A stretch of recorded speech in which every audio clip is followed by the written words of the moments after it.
Hey guys, it's Spencer. Finally making a new video, and this video will be on bearded dragons, the care. So, I will be showing you guys first how to set up the cage, and then onto the food, like the supplements I use, like the calciums I use, and the Herptovites I use. And those are the things I use. And then I'm going to be showing you guys how I set up the cage and then like just normal care. So first I'm going to get him out. So this is my rescued bearded dragon, Fluffy. So I rescued him from a store that I will maybe make a video on. Don't want to talk about it because it's not a good place. So I rescued him from there. He did not have pretty much any UVB light. And he didn't have really any heating. He came in this cage and the lid is like bad. And this thing pops off all the time. I think we glued it or something. I don't know how it's staying. It had to have been glued or something. I don't know, but my dad messed with it. And he'll be going in the Cage Star, my adult female ball python's in. It's a Exoterra swinging door, 40 gallon. And this is just a 40 gallon. This thing, I don't know what it's called, but I got it from an expo. It's pretty cool because he can dig underneath this, which he does. And it's pretty cool under here, and it's also pretty cool under here. So this is normally where he sleeps. And then I also have this he can mess around on. And a rock. If you have a bearded dragon or any type of lizard with nails that long, like my Uromastyx has ginormous nails. My Uromastyx has ginormous nails, and I don't have like a rock in her cage, and I'm planning on putting one in her cage because they actually file down her nails, like my Savannah Monitor she does. My blue-tongued skink does, and he's actually out right now basking. He had pretty much every animal in my room has mites. It's a long story, but we dealt with it today. Probably one of the worst experiences I'll probably have. There was probably a wild guess, not even over exaggerating, probably about 5,000 I'd say, mites on him. So we sprayed him with the spray, and then we preventamined his cage, so that's like the fog stuff. And then we saw some still sitting on him. Me and my dad were having a conversation. Should we either spray her again or just wash him off? And then so we decided to just wash him off. All of them are coming off. And now he's way happier. We gave him a full clean. We actually put some springtails, and I think some isopods were actually in there. And they're actually all over, and they were all in that cup I got. In this cup, I washed it out and then put water bowl in, because her other water bowl wasn't good. Really, I didn't like it. I don't know, it had like something, made the water weird. And then I also put this live plant in. This is a pothos. It's pretty big. But that plant will start growing, and it will probably go all around the cage. Whoa. Yeah, he's skittish. I'm gonna let him stay up here. I'm gonna go right back to the bearded dragons.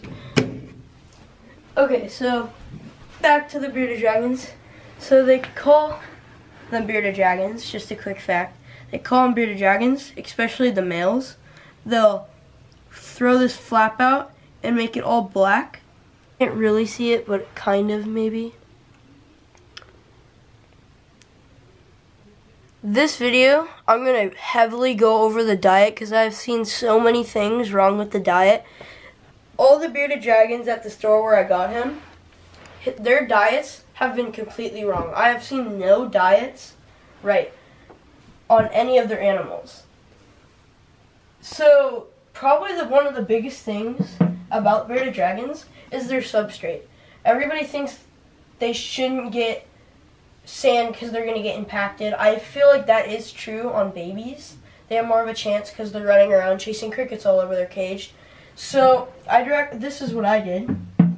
So for a baby, even if I had a baby, I'm still going to put it on this. No matter what. I don't really care what people say. Like, I took my my leopard gecko off sand, not because you guys told me to. I've been having that on my mind ever since I got him, actually. And I actually put my other ball python on Reptisoil too. Okay, but so this is Reptisoil and some forest floor and some sand mixed in. So all sand, not all sand, more dirt than sand. I just kind of like made more sand at the top, but you can always add more sand if you wanted to. So this is the mixture I like to use because it actually helps burrow and it helps with everything. And I don't keep any plants normally. Like, this is fake. If I was gonna do something real, it'd be like a succulent or something. Could be doing that in the future, but because they do eat plants a lot, we're gonna go deep into their diet. But I don't keep any plants in my Uromastyx because they'll actually eat it. Same thing with the bearded dragons; they could actually eat it. But if they don't eat it, I mean, you can put more in. But I'd just be careful. Whoa. Okay, so that's pretty much the cage. But also, one of the biggest things is the heating and the humidity. So the humidity, I keep it under 35. That's what I do. I don't ever spray it down unless it's like he's shedding. And the heat, the basking spot, this is the basking spot where the light is. It's really hot, so I'm not going to actually keep my hand there. It's probably, I think, about maybe 110. That's what I'd keep it at. Or if you can only get it to 100, I feel like that's perfectly fine. My Uromastyx it's crazy hot. It's like 135. It's crazy. So the light, you also do need a UVB light. You have to have a UVB light. And this is a 2-in-1 light. It's called, I think, a Power Sun.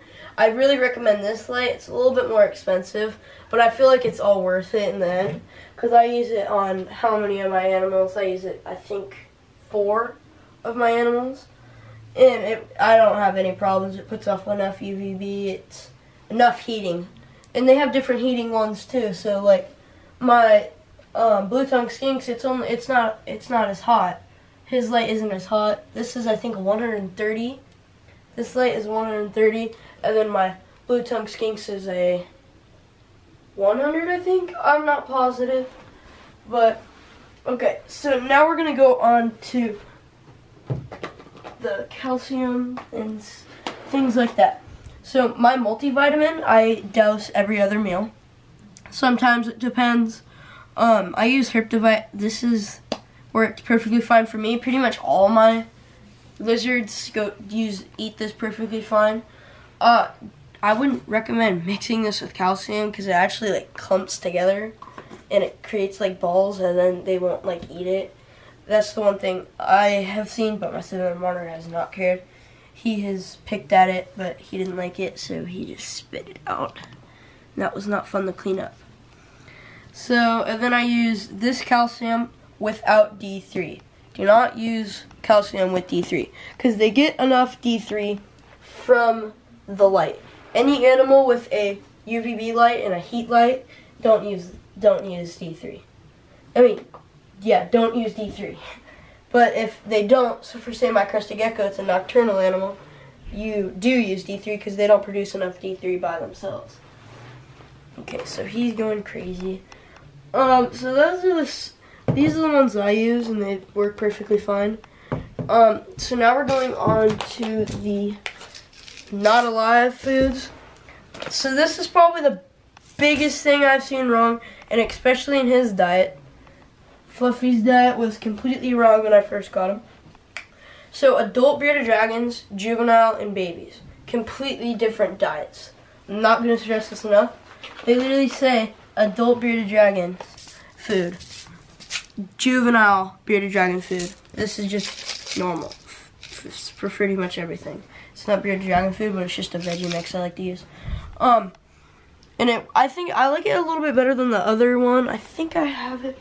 My Euromastix uses it. I can get it. I think, yeah, my Euromastix likes this one, these two, and also so is my bearded dragon.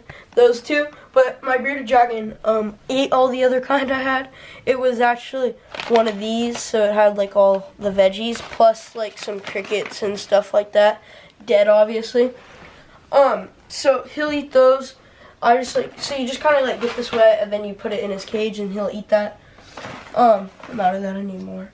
But I have this stuff. Okay, so the baby's diet, I haven't had him as a baby, but I do know this. The baby's diet needs to mostly be insects. So like you can use insects like crickets, dubia roaches, worms like super worms. You can use a lot of different things. And then also that's pretty much babies. You could do a little bit of salad, but it's not like required. I'd still do some. Okay, and then now moving up to the juvenile. So you're going to need to start switching over towards vegetables.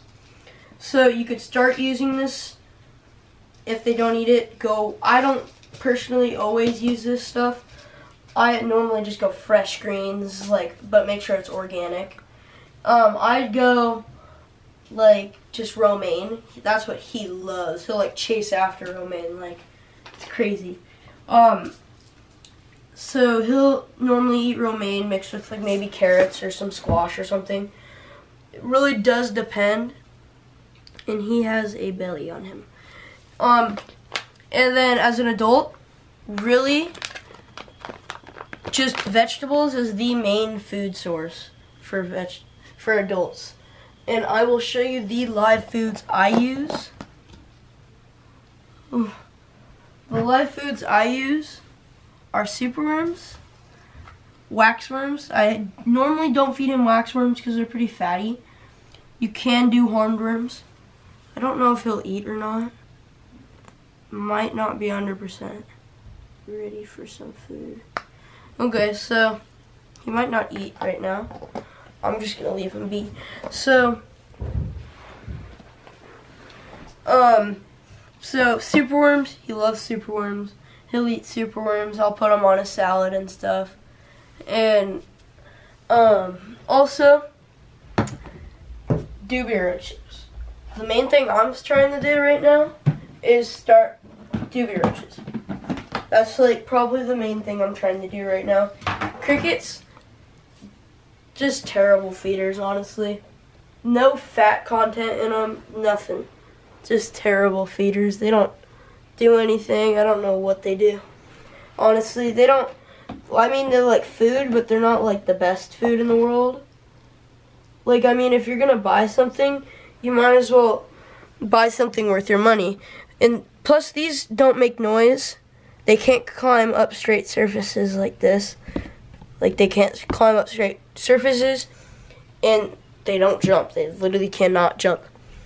And they don't stink, too, which is probably the best thing. Dubia roaches come in way more sizes. I'm gonna see if I can get this one out. I think this is a female. They do get kind of intimidating for some people, such as my mother. She was intimidated at first, but then they're not that bad. Okay, this is probably an adult.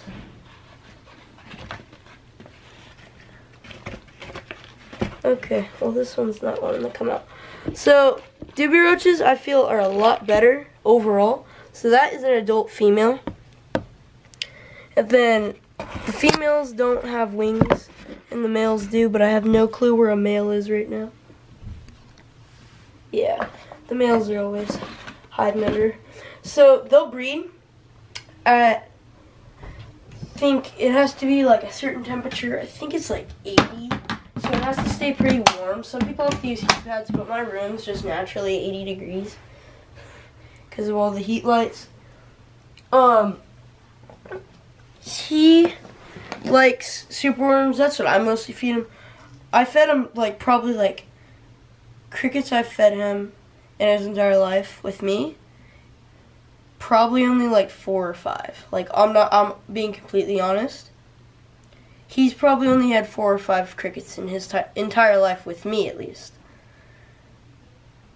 He's not gonna eat any, I guess.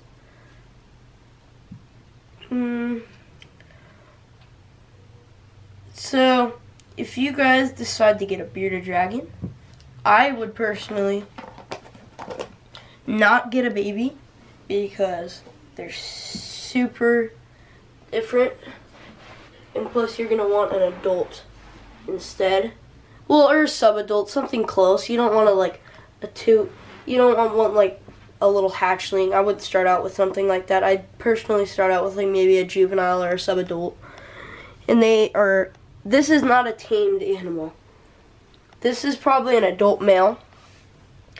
And this is not a tame animal. I did not tame this animal. They're born mellow. Like, this is what I do at shows when I'm going to start taking him to shows. That's what I'm going to do. Literally, I'm going to set him in the sun and let him sit in the sun. That's exactly what he's going to do. I'm going to stick a little bit of salad in front of him. He normally eats in front of crowds. He probably ate in front of 5 or 6 people last time I fed him. With a lot of people in front of him, at least. And they do come in a lot of different colors. I'm guessing this is just a normal something. I didn't really care about the morph at the time. I just thought he needed a better home. But there's like red ones. It's just crazy. And there's some full black ones. It's just crazy. They're from Australia, but now I don't think you can't even like get them imported from Australia. They're so widely bred in America and all the places. They're just never shipped. You don't even see like wild ones in the pet trade anymore.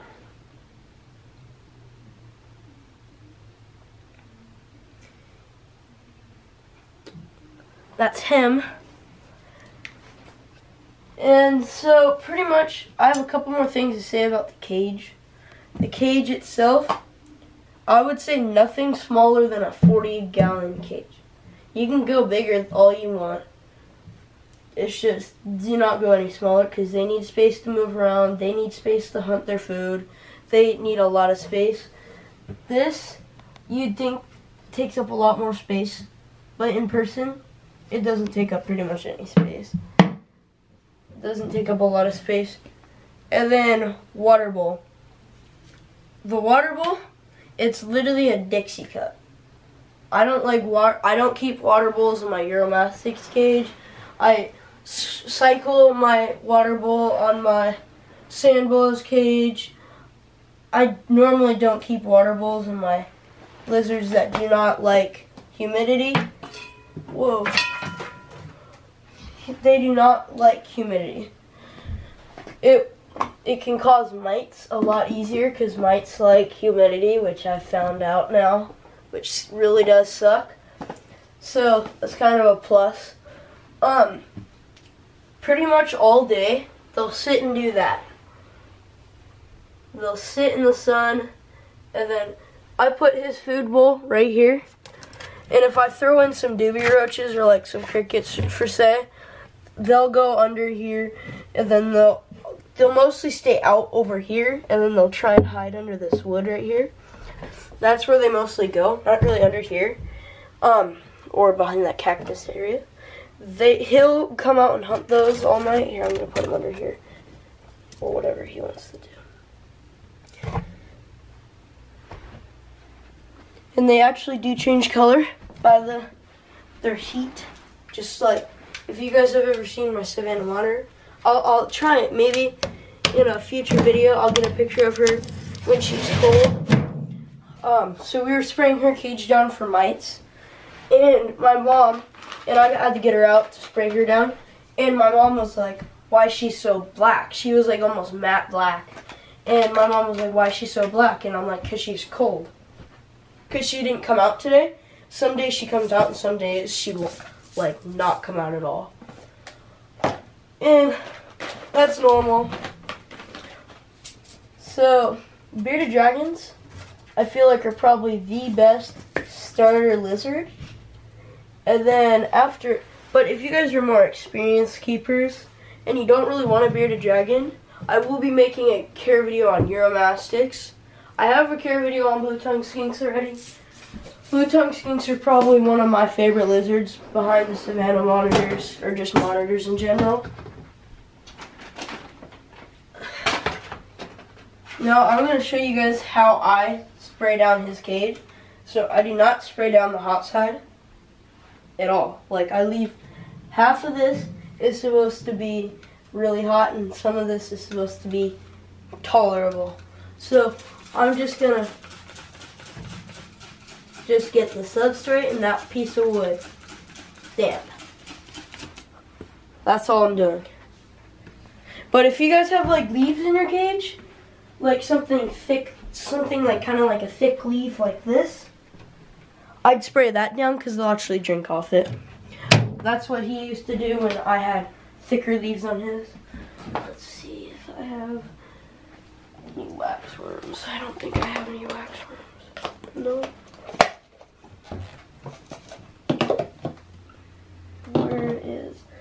Then there's also the Repashy meat pie he likes to eat. I don't really understand how this stuff works. My dad does it for me because he knows how it works. He just got it when we were ordering stuff. He just got it.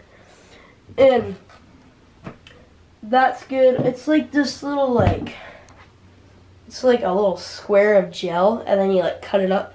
And everything I fed it to likes it. He liked it. Skittles, my blue tongue skink, liked it. My Savannah monitor really liked it, so I definitely recommend that. That was a high. I really liked that. I feel like, here it is. This is, where's the other calcium? There it is. These are the two different calciums. This is the one with D3. This is the one without D3.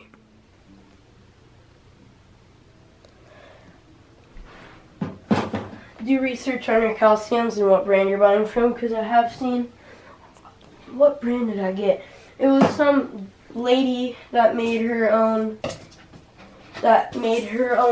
calciums for bearded dragons, and I heard this one lady, she made her own bearded dragon calcium and her own bearded dragon, like, it was like dehydrated fruit and vegetables.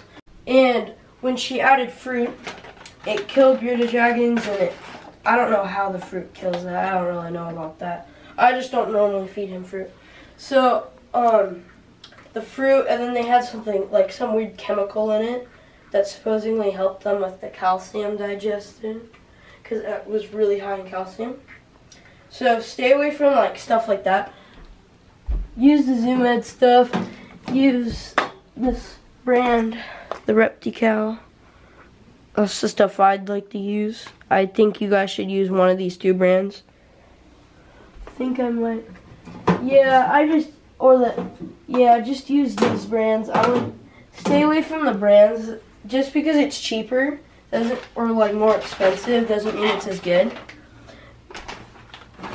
So I really just do your research on what you buy for your bearded dragon. Don't buy like a plant that like looks like super like tell me, does this plant like look super real to you? It doesn't look too real to me. And I bet you it doesn't look too real to bearded dragons because they're actually really intelligent. And when I place down a plate, I put down like a paper plate down for him, or like a food bowl, it depends. He will go and eat that. He'll sprint down and go and eat that. He won't even like look at that. So make sure you're feeding your bearded dragon on a dish. So if you're feeding worms on a dish, so like same thing with my leopard gecko, like he ate 10 of them. So I feed him in a dish, or I just throw in crickets now. It depends. But say that's in my bearded dragon's cage, he's going to come and eat from that. He's not going to come and eat anything else around his cage unless it looks like a super worm, a doobie roach, or a cricket. So anything else running around, he's not going to eat. So that was my bearded dragon Fluffy. Sorry I cut out, but that was my bearded dragon Fluffy. He's just a normal bearded dragon.